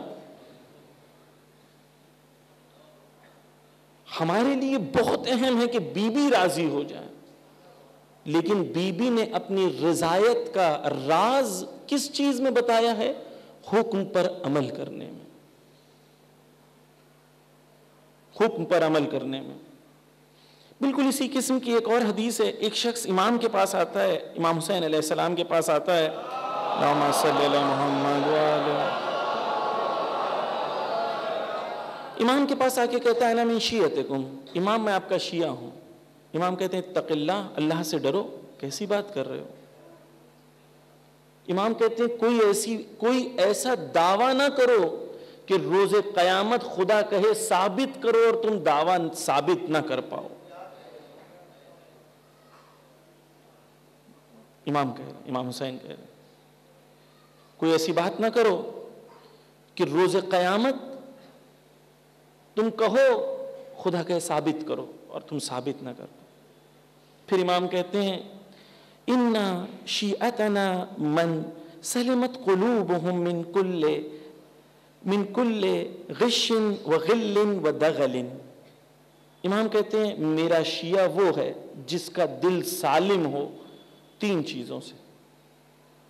کون سی 3 چیزیں ہیں؟ امام کہتے ہیں دھوکے سے، کینے اور حسد سے اور فریب سے. ہم شیعوں کو کچھ اور لیبلز میں پہچاننا چاہتے ہیں، امام نے کچھ اور لیبلز بتائے ہیں. ہم شیعوں کو لیبلز میں پہچاننا چاہتے ہیں، امام کہتے ہیں لیبل مت دیکھو، اندر کا مال دیکھو، عمل دیکھو. امام نے کہا کہ تم کسی کو پہچاننا چاہتے ہو تو یہ نہیں دیکھو کتنی نمازیں پڑھتا ہے، کتنے روزے رکھتا ہے، یہ دیکھو کہ اس کے معاملات کیسے ہیں. اس کے معاملات کیسے ہیں، معاملات میں پتہ چلتا ہے انسان. بس عزیزان گرامی وقت نہیں ہے، یہ 3 چیزوں کی بہت ہی مختصر میں آپ کے سامنے توضیح دے دوں. پہلی چیز ہے غش. علماء موجود ہیں، معاملہ غش جو ہے، غش کے معاملات جو ہیں فقہ میں بحث ہوتی ہے. غش کسے کہتے ہیں؟ غش اسے کہتے ہیں جب 2 شے کو مخلوط کر کے بیچا جائے، دھوکہ دیا جائے. یعنی اگر کوئی شے کو اس طریقے سے بیچ رہا ہے کہ وہ 2 شے کو ملا دے. مثال کے طور پر امام کا زمانہ ہے، وہاں پر ایک شخص نے کھجور اچھے تھے اور کچھ کھجور برے تھے، اس نے دونوں کو مکس کر دیا اور کہا امام یہ اچھے اور برے کو میں ایک ہی ساتھ بیچ سکتا ہوں ایک ہی قیمت میں. تو کہا امام کا کہ نہیں کر سکتے. اسی کو معاملہ غش کہتے ہیں کہ جب تم اوپر سے دکھاؤ کچھ اور اندر سے ڈال دو کچھ اور، اسے کہتے ہیں معاملہ غش کا. یعنی خریدار کے جہل کا، اس کی لیک آف نالج کا فائدہ اٹھا کے اس کو دھوکے میں ڈال دینا. امام کہتے ہیں وہ ہم میں سے نہیں ہو سکتا جو یہ کرتا ہو، بلکہ حدیث ہے امام کی شر الناس من یغش الناس، بدترین انسان وہ ہے جو غش کرتا ہے معاملات میں. یعنی امام حسین کیا کہہ رہے ہیں؟ میرا شیعہ جو ہوگا اس کی پہلی شرط یہ ہے کہ اس کے معاملات میں وہ غش انجام نہ دیتا ہو، معاملات میں فیک نہ ہو، ملاوٹی نہ ہو، ملاوٹ نہ کرتا ہو. یہ پہلی شرط ہے میرے شیعہ کے لیے. دوسری شرط امام کہتے ہیں کیا ہے؟ اس کے اندر حسد نہ ہو. حسد عزیزان گرامی، اب میں کتنا پڑھوں کتنا نہیں پڑھوں، یہ جو ہے خود حسد سب سے پہلا قتل دنیا کے اوپر، زمین کے اوپر حابیل و قابیل کا جو ہوا ہے وہ کیا ہوا ہے؟ وہ حسد کی وجہ سے۔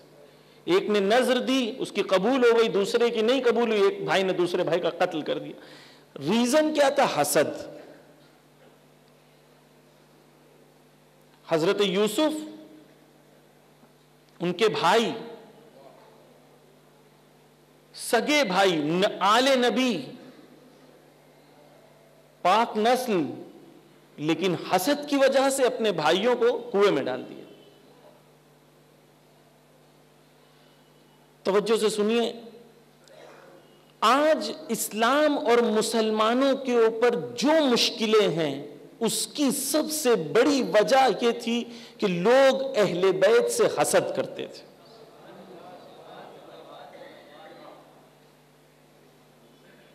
حسد کی وجہ سے خلافت چھینی، حسد کی وجہ سے حضرت عائشہ کس سے حسد کرتی تھی؟ حضرت خدیجہ سے، مولا علی سے۔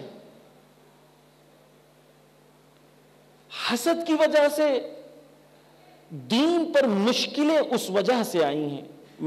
ہم اتحاد کے قائل ہیں، لیکن اتحاد کا قائل ہونے کا مطلب یہ نہیں کہ تاریخی حقائق بیان نہ کریں۔ سنیں عزیزان گرامی، میں واہ واہ کے لیے نہیں پڑھ رہا ہوں، میں چاہ رہا ہوں کہ ہم لوگ اس سے بصیرت حاصل کریں۔ عزیزان گرامی، حسد تھی، حسد کی وجہ سے رسول روتے تھے حضرت خدیجہ کی محبت میں، تو ایک بیوی کو برداشت نہیں ہوتا تھا کہ رسول کسی اور کے لیے رو رہے ہیں۔ مولا علی کی تعریف کرتے تھے، اسے برداشت نہیں ہوتا تھا۔ امام حسین قتل کیے گئے کربلا میں، پوچھے کیوں قتل کر رہے ہو؟ تو کیا کہا؟ لبغض ابیک، تمہارے بابا کے بغض کی وجہ سے۔ توجہ کیجئے، حسد انسان کو اس جگہ پہنچا دیتا ہے کہ وہ نبی اور ولی کے سامنے آ کے کھڑے ہو جاتا ہے۔ اس انسان کو پہلے دن نہیں لگتا کہ میں یہاں کھڑا ہوں گا، لیکن حسد اسے وہاں پہنچا دیتا ہے۔ ہمیں لگتا ہے یہ پرابلم ہمارے اندر نہیں ہے، جب مولانا بیان کر رہے ہیں تو کسی اور کے لیے بیان کر رہے ہیں۔ نہیں، میں اپنے اندر دیکھوں، آپ اپنے اندر دیکھیں۔ حسد بہت عجیب چیز ہے۔ سامنے سے انسان بہت اچھا، نیک، داڑھی والا اور نمازی اور گٹے لگے ہوئے سب ہیں، اندر سے مشین خراب، مشین کے اندر پرابلم ہے اندر، جس کا ریزلٹ کیا ہے؟ ہماری قوم کی اکثر مشکلیں کی وجہ سے، اکثر مشکلیں حسد کی وجہ سے۔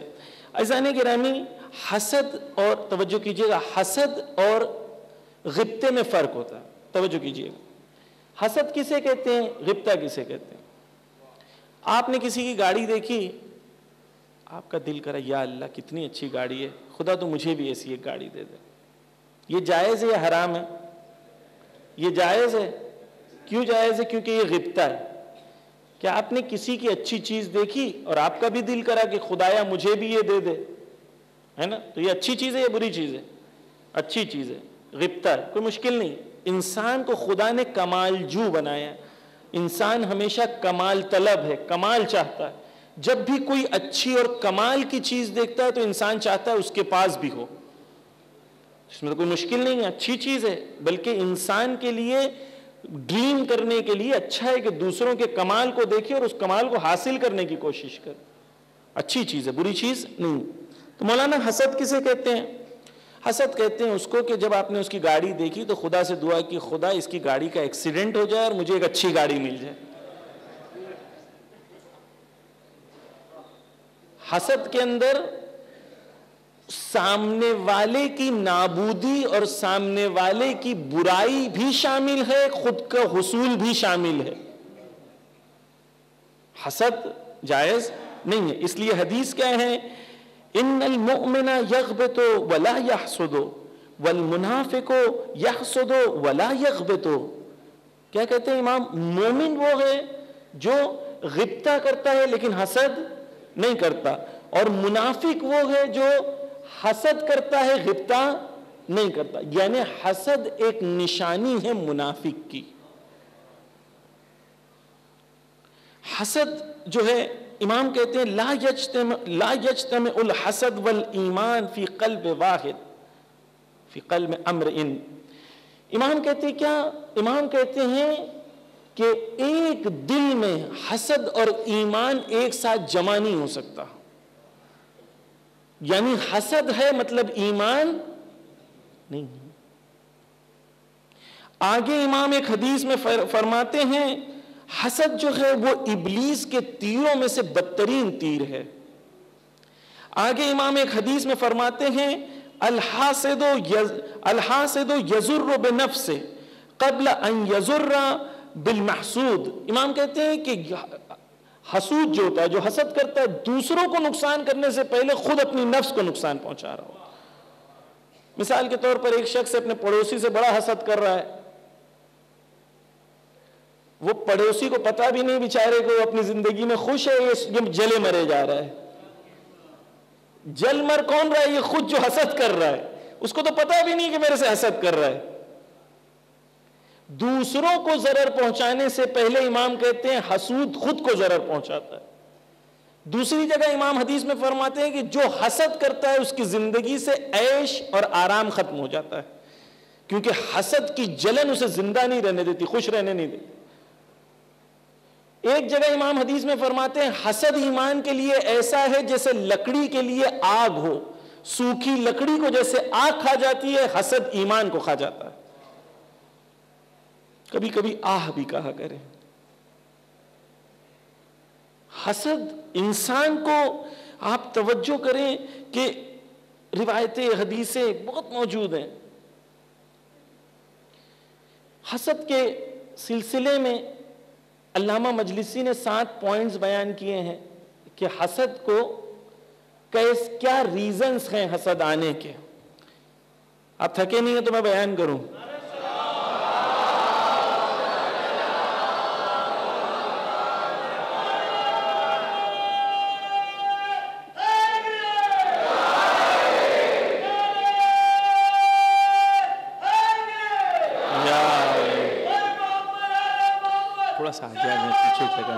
اللہم صلی علی محمد. تھوڑا تھوڑا آگے آ جائیں, پیچھے بہت مومنین جو ہیں بیچارے کھڑے ہیں پیچھے, تھوڑا معذرت چاہتا ہوں, تھوڑا آگے آ جائیں. اللہم صلی علی محمد. جگہ آگے. بس عزیزان گرامی, علامہ مجلسی نے امام خمینی نے 40 حدیث میں نقل کیا ہے کہ علامہ مجلسی علتوں کو بیان کرتے ہیں کہ انسان کی زندگی میں, میں آپ سے خواہش مند ہوں, ہاتھ جوڑ کے آپ سے کہتا ہوں کسی اور کی طرف توجہ نہیں کریں, اپنی طرف توجہ کریں. ہر انسان خود کی طرف توجہ کرے, کسی کی طرف توجہ نہ کریں.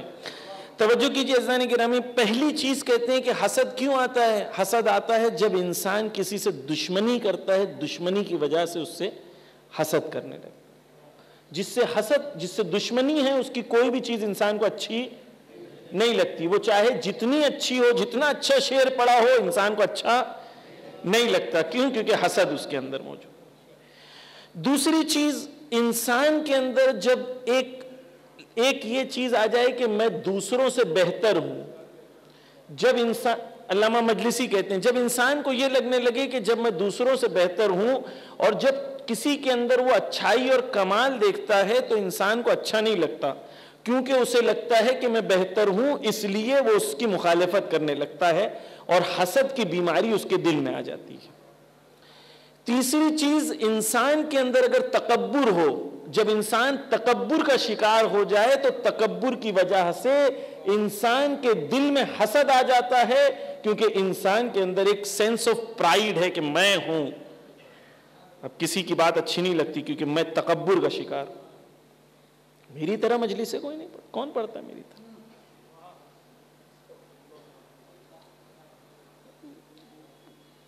یعنی انسان کے اندر یہ آ جائے, نابود ہو جاتا ہے انسان. اس لیے ہم جیسے لوگوں کی آپ لوگ زیادہ تعریف نہ کیا کریں, پھگا بن جاتے ہیں, اڑنے لگتے ہیں. ہماری حقیقت ہم جانتے ہیں اور میرا خدا جانتا ہے کہ ہم کتنے ضعیف اور کمزور ہیں خدا کے سامنے. وہ جو یوٹیوب پہ دکھتا ہے وہ حقیقت نہیں ہوتی. وہ جو آپ دیکھ رہے ہیں یوٹیوب پہ وہ حقیقت نہیں ہے. ہم خدا کے سامنے کتنے ضعیف ہیں ہم جانتے ہیں. اس لیے کوشش کریں کہ زیادہ کسی کو پھلائیں نہیں. توجہ کیجیے عزیزان گرامی. تیسری چیز کیا ہے؟ کبر. چوتھی چیز کیا ہے؟ انسان کے اندر گمان. کبھی کبھی یہ ہوتا ہے کہ انسان جس سے حسد کرتا ہے اس نے نہ اس کے بارے میں کچھ کہا، لیکن جیسے ہی گزرا تو میں نے سنا، دیکھا کیسے دیکھا مجھے، دیکھا ترچھی نظر سے دیکھ رہا تھا، دیکھا میں وہاں بیٹھا تھا تو مجھے سلام نہیں کیا. بڑا سمجھتا ہے نا. ہوا کچھ نہیں. شیطان ذہن میں گمان کا زہر ڈال دیتا ہے، اور اس گمان کے زہر کی وجہ سے لوگ دشمنیاں کرنے لگتے ہیں ایک دوسرے سے. حقیقت زیرو ہے لیکن گمان کی وجہ سے دشمنیاں ہو جاتی ہیں. کس وجہ سے؟ حسد کی وجہ سے. رسول کو لوگوں نے رسول نہیں مانا کیونکہ گمان کیا کہ وہ نبی ہم جیسے ہیں. قرآن کہتا ہے علی، کیوں نہیں لوگ علی کے سامنے اتباع کرتے تھے؟ انہیں لگتا تھا علی نے جنگ بدر میں لڑائی کی، علی نے اتنے کو مارا، میں بھی تو جنگ بدر میں تھا، میں بھی تو تھا، میں نے کم کو مارا لیکن تھا تو. گمان. اپنے آپ کو گمان کرتے تھے کہ وہ ان سے بہتر ہے. پھر ایک چیز ہے خوف. پانچویں چیز خوف ہے. انسان کو جب یہ لگنے لگے کہ کوئی کسی کے اندر اچھائی ہے اور اسے وہ خطرہ لگنے لگے کہ یہ اچھائی مجھ سے زیادہ بڑھ جائے گی، تو وہ خوف کی وجہ سے اس سے حسد کرنے لگتا ہے. چھٹی چیز قدرت طلبی. مجھے یہاں کے بارے میں نہیں پتا، میں جنرل بات کر رہا ہوں. صدر بننا، پریسیڈنٹ بننا، وائس پریسیڈنٹ بننا، ٹرسٹی بننا، جو دو کھڑے ہوتے ہیں. عزیزان گرامی میں معذرت چاہتا ہوں، نہیں معذرت چاہتا ہوں، فاوا نہ کریں، مجھے بہت ڈر لگتا ہے جو فاوا کرتے ہیں. مجھے لگتا ہے کسی کو کہہ رہے ہیں واہ واہ تو ہے. اللہم صلی علی محمد وآل محمد. عزیزان گرامی قدرت طلبی. قدرت طلبی. آپ دیکھیں دو لوگ جو اس دعوے سے میدان میں آتے ہیں کہ ہم اس پوزیشن کو حاصل کرنا چاہتے ہیں جو قوم کی خدمت کے لیے، دونوں کبھی ایک دوسرے کی تعریف کرتے ہوئے نظر نہیں آتے. ایسا کیوں؟ اگر دونوں دین کے خادم ہیں، دونوں دین کے خدمت گزار بننا چاہتے ہیں، تو کیوں ایسا ہے؟ حسد ہو جاتی ہے ایک دوسرے سے، اور جب حسد آتا ہے تو ایمان ختم ہو جاتا ہے. انسان اسی حسد اور اس قدرت طلبی کے اندر قوم کو وہاں پہنچا دیتا ہے جہاں پر وہ پہلے دن نہیں چاہتا تھا قوم کو لے جائے،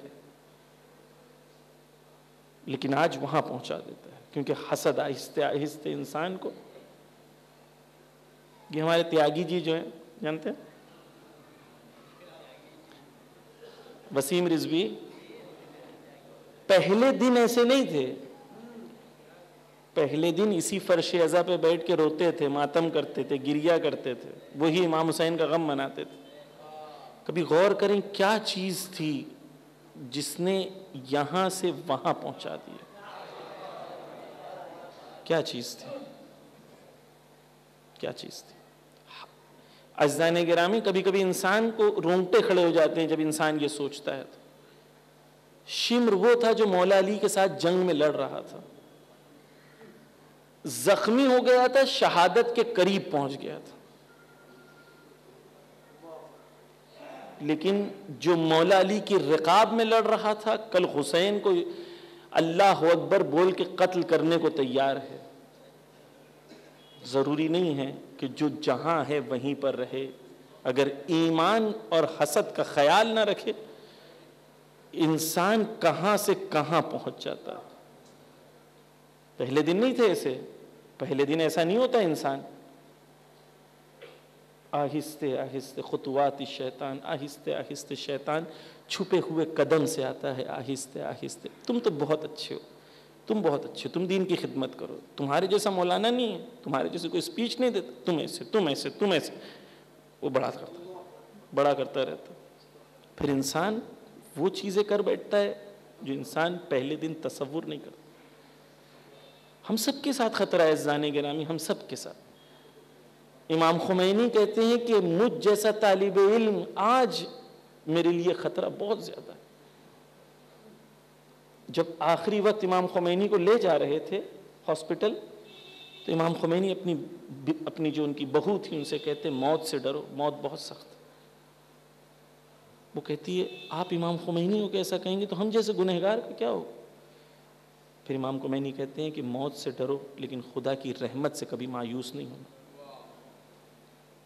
سخت ہے عزیزان گرامی، اس کے لیے عاقبت بخیر کی دعا کرا کریں کہ آخرت ہماری آخری لمحے تک شیطان آ کے آپ کو اور ہم کو ورغلائے گا کہ چھوڑ دو ایمان، وہاں پر فرشتہ قبض کرنے آیا ہے روح کو، شیطان کہے گا دیکھو تمہاری بیوی ہے، بچے ہے، اپنی بیوی، یعنی وہ آپ کو اس طرف کھینچتا رہے گا، ملک الموت آپ کو اس طرف بلاتے رہیں، آخری لمحے تک یہ جنگ جاری۔ اور جو لوگوں نے قبضہ کنٹرول نہیں کیا اپنی نفس کے اوپر، عادت نہیں ڈالی، وہاں پر بہت سخت ہوگا۔ یہاں پر کنٹرول نہیں کر پا رہے ہیں، آخری لمحے پہ بہت سخت ہوگا۔ حسد وہ بیماری ہے جو قوموں کو تباہ کر دیتی ہے۔ توجہ کیجئے عزیزان گرامی، امام خمینی رضوان اللہ تعالیٰ کتاب میں 40 حدیث کتاب ہے، جو جوان آن لائن پڑھنا چاہتے ہیں پڑھیں، اس کے اندر 40 نفس کی مشکلیں اور اس کا راہ حل پیش کیا ہے امام خمینی۔ علماء موجود ہیں، اگر نہیں سمجھ میں آئے تو علماء جو ہیں آپ کی ہدایت کے لیے ہمیشہ موجود ہے۔ الحمدللہ یہاں پر خادمان ہیں جو خدمت کر رہے ہیں بہت بلند۔ عزیزان گرامی، امام خمینی کیا کہتے ہیں؟ اگر آپ حسد سے بچنا چاہتے ہیں تو کیا کریں؟ حسد سے بچنا چاہتے ہیں تو جس سے پہلے تو یہ اینالائز کریں کہ بھائی میں کسی سے حسد کرتا ہوں یا نہیں۔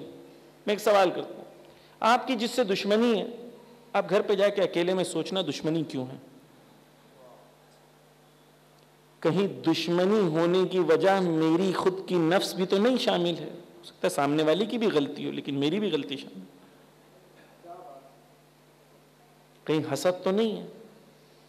اچھا، کس کی تعریف کسی کی تعریف ہوتی ہے تو آپ یہ سوچئے کس کی تعریف آپ کو اچھی نہیں لگتی؟ جس کی تعریف آپ کو اچھی نہیں لگتی یعنی اس کے لیے آپ کے دل میں حسد موجود۔ پہلے تو یہ بیماری کو معلوم کریں کہ کسی کے لیے حسد ہے یا نہیں ہے۔ اب جب معلوم پڑ گیا کہ کسی کے لیے حسد ہے دل میں تو کیا کریں؟ امام خمینی کہتے ہیں اس سے رشتہ اپنا اچھا بنانے کی کوشش کریں۔ آپ کی نفس کو عادت ڈالیں کہ آپ کی نفس اس کی تعریف کرے۔ آپ اکیلے میں اور سب کے سامنے اس کی تعریف کریں۔ جب آپ کی نفس کو آہستہ آہستہ عادت ہو جائے گی کہ آپ اس کی بھلائی، اس کی خیر کی خود اپنی نفس سے اقرار بھی کریں اور تبلیغ بھی کریں، تو کیا ہوگا؟ آہستہ آہستہ آپ کی نفس اس حالت پہ پہنچ جائے گی کہ آپ کی نفس سے حسد کی جو بیماری ہے، جو کمزوری ہے، وہ وہاں پر کم ہو جائے گی۔ انشاءاللہ خدا سے دعا ہے کہ ہماری قوم سے، ہمارے خصوصاً ہمارے جوانوں کے اندر اس بیماری کو خدا ختم کر دے، اور ہم سب کو وہ جو 3 صفتیں مولا حسین نے بتائی ہیں، تیسرے فریب کی ہے کہ انسان آئیڈیالوجیکلی ایسا ہو کہ وہ نہ اس طرف ہو نہ اس طرف ہو، فریب دیتا ہو، دغل دیتا ہو، کبھی اس طرف کبھی اس طرف ہوتے ہیں نا، جس طرف ہوا چلتی ہے وہ اس طرف ہو جاتے ہیں، خود کا کوئی ایمان نہیں ہوتا، کس طرف ہے کبھی کسی کو پتہ نہیں چلتا۔ اہل بیت کے ساتھ بڑی مشکلوں میں سے مشکل یہ لوگ تھے جو نہ اس سائڈ تھے نہ اس سائڈ تھے، کبھی اس طرف کبھی اس طرف، دغل دینے والے، فریب دینے والے لوگ۔ 3 چیز جو امام حسین نے کہی وہ ہمیں اس پہ عمل کرنا۔ معاملات کو پاک کریں، غش نہ ہو، حلال روزی ہو۔ جس نے امام حسین کو قتل کیا، امام نے کیا ایک علت بیان کی؟ تمہیں میری آواز سنائی نہیں دے گی، کیوں؟ کیونکہ تمہارے شکم میں حرام غذا پڑی ہوئی۔ ایک بار جناب بہلول کا واقعہ ہے، جناب بہلول ایک دعوت تھی، دعوت میں جناب بہلول نے پوچھا کہ بتاؤ کھانا کھانے کے آداب کیا ہیں؟ تو کسی نے کہا ہاتھ دھونا آداب ہے، کسی نے کہا نمک پہلے کھانا ہے، کسی الگ الگ چیزوں نے لوگوں نے الگ الگ چیزیں کہیں. بہلول بھی بہلول تھے، بہلول نے بولا آل رانگ. پھر بہلول نے کہا کہ سنو، سب سے پہلی شرط یہ ہے، ادب یہ ہے کہ جو غذا لاؤ حلال روزی سے لاؤ. حرام روزی لائی ہوئی غذا پہ جتنا چاہے ھذا من فضلی لکھ دو. مجھے ڈر لگتا ہے جب بھی یہ واہ واہ ہوتا ہے، خدا کی قسم ڈر لگتا ہے. وہی مختار والا ڈر لگتا ہے جو مختار کو لگتا واقعاً سخت ہے کہ وہ الگ ہے، وہ الگ ہے. جب تک حلال روزی نہیں کمائے گا انسان. اچھا مولانا شیطان نے اس وقت ذہن میں ڈالا میں نے تو اتنا کر چکا ہوں، میرا تو کچھ ہو نہیں سکتا. نہیں، توجہ کیجیے. آپ کو حضرت زہرا نے یہاں بلایا ہے، آپ خود نہیں آئے ہیں. آپ کو بلایا گیا ہے، بی بی نے آپ کو دعوت دی ہے، بی بی نے بلایا ہے تاکہ بی بی کے منبر سے بی بی کا پیغام آپ سنیں. توجہ کیجئے گا. ہم امام حسین نے کربلا میں بلایا بہت کو، امام حسین نے کربلا میں خط لکھا آ جاؤ، خطبہ دیا آ جاؤ، سب کو بلایا.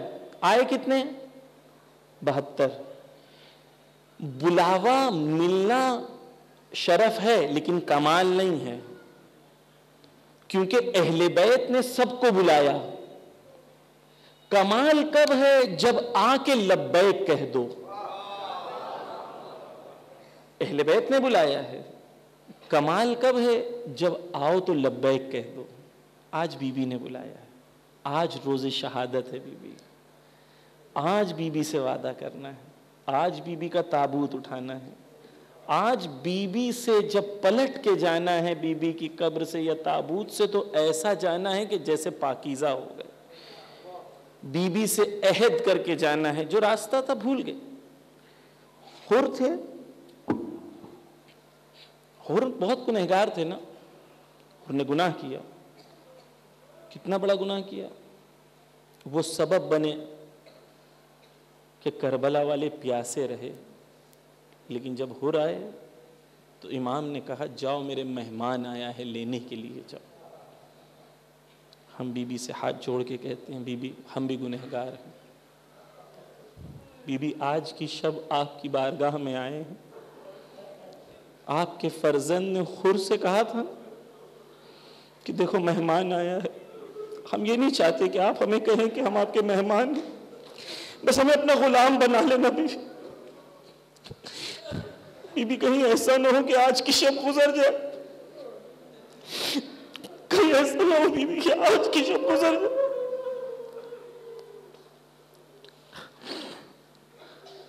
اور ہماری غلامی قبول نہ ہو.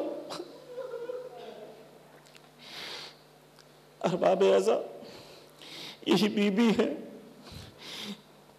جس کا کرم اتنا ہے کہ خود بھوکی ہے 3 دن کی، 3 دن کی بھوکی ہے. حسن حسین زینب ام کلثوم 3 دن کے بھوکے ہیں. بھوکوں کے سامنے سے غذا اٹھا کے فقیر کو دے دی. بی بی ہم فقیر آئے ہیں اپنی دامن کو پھیلائے ہوئے. بی بی آپ تو رحم و کرم آپ کی چادر سے وابستہ ہے. بی بی گنہگار توبہ کے لیے آئے ہیں. بی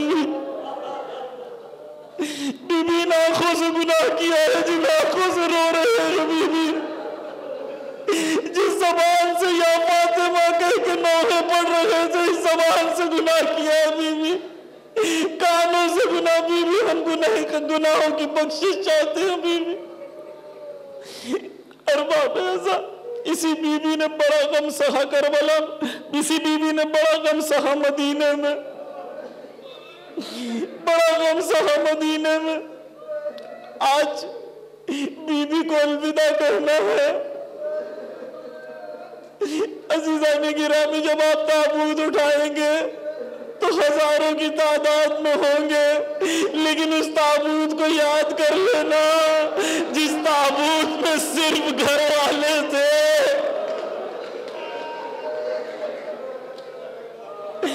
اور باب ایسا امام نے چھوٹے بیٹے حسن سے کہا جاؤ ابوذر کو بلا لو تدفین کے لیے۔ ابوذر کے گھر پہ امام حسن پہنچے، دروازے کو دستک دی، ابوذر باہر آئے، کیا دیکھا ایک چھوٹا بچہ دیوار سے لگا ہوا رو رہا ہے۔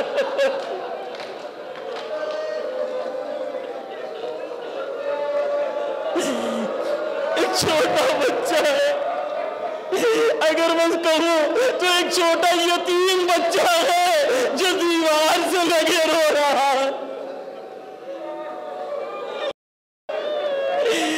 اور ہاں وہ علی جو فاتح خیبر ہے، جس کی تلوار کبھی نہ لے کھڑائی، جو کبھی لرزش جس کو نہ ہوئی، لیکن غسل دیتے دیتے علی کے ہاتھ کانپنے لگے، علی کے پیروں میں لرزش آ گئی۔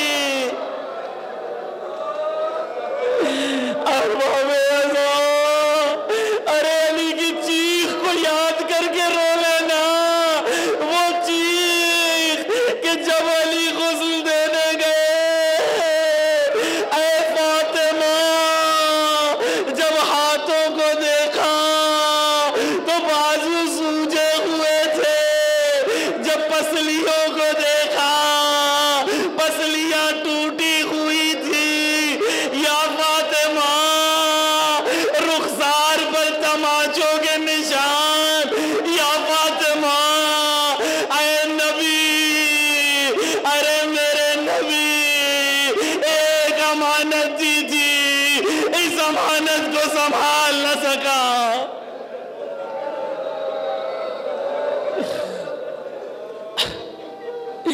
اور وہ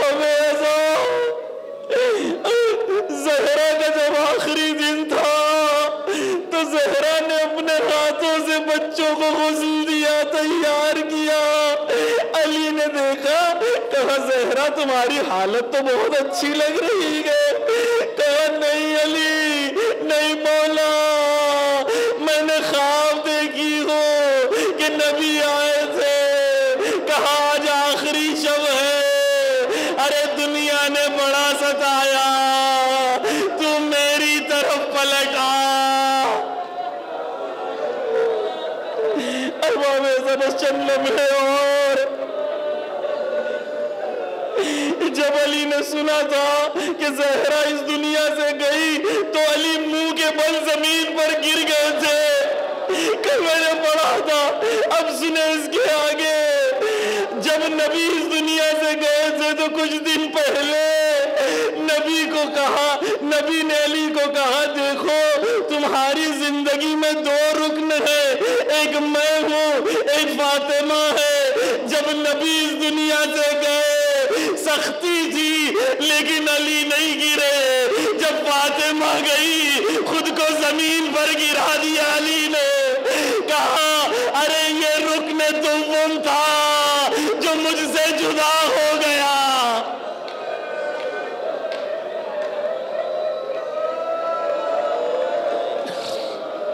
آخری وقت آیا، علی اور فاطمہ ایک دوسرے کے قریب بیٹھے ہیں۔ ارے علی فاطمہ کو کہتے ہیں، جب علی آئے تھے کمرے میں تو چادر فاطمہ کی منہ پر تھی۔ میں پوچھوں گا مولا یہ چادر منہ پر کیوں ہے؟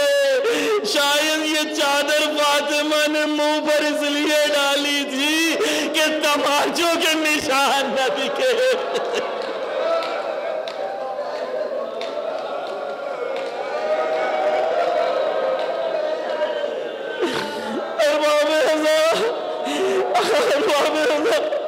آج اس لیے پڑھ رہا ہوں کیونکہ شہادت کا دن ہے، مگر میں نے پڑھا اگر آپ کی ماں کو کوئی تماچا مار دے تو آپ کے دل پہ کیا گزرے گی؟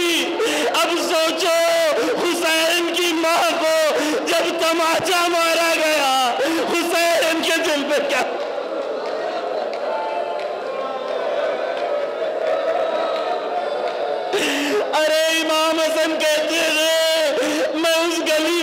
جاتا تھا جس گلی میں اس ملعون کا گھر تھا، جس ملعون نے تماچا مارا تھا۔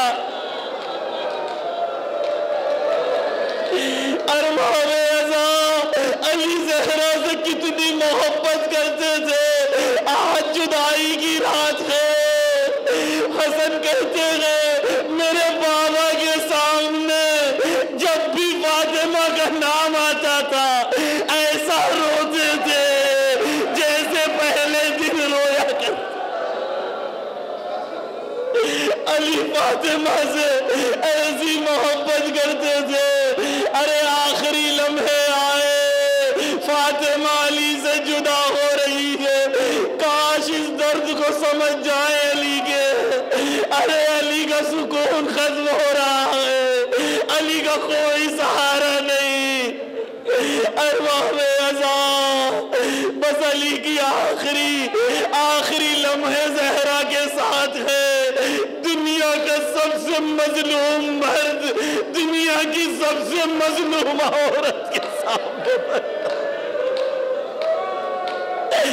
بس دو مظلوم ایک دوسرے کو مظلومیت کی نگاہ سے دیکھ رہے ہیں۔ بیوی نے آنکھیں کھول کے کہا دیکھو علی میرے وال ان یتیم بچوں کا خیال رکھنا، ان یتیم۔ ارباب اعظم یتیم بچے کون ہیں؟ حسن حسین، زینب ام کلثوم۔ ارباب اعظم علی نے شہادت کے بعد جب گھر لوٹے ہیں تو بچوں کو ضرور پیار کیا ہوگا کیونکہ یتیم ہو گئے تھے نا، لیکن ایک چھوٹی بچی جب کربلا میں روتی تھی، بابا بابا پکارتی تھی تو تماچے مارے جاتے تھے۔ بس سن لے آج کیونکہ شہادت ہے اس لیے رو لے، شاید ایک آنسو قبول ہو جائے۔ ارباب اعظم ہم ہمیشہ سنتے ہیں تماچے لگے، کبھی غور نہیں کرتے، آج غور کریں۔ ارے ہمارے ہاتھ بڑے نرم ہوتے ہیں کیونکہ ہم سادے کام کرتے ہیں، جو سپاہی ہوتے ہیں صبح سے شام تک تلوار چلاتے ہیں ان کے ہاتھ بڑے سخت ہوتے ہیں۔ ارے لوہار کا ہاتھ دیکھا ہے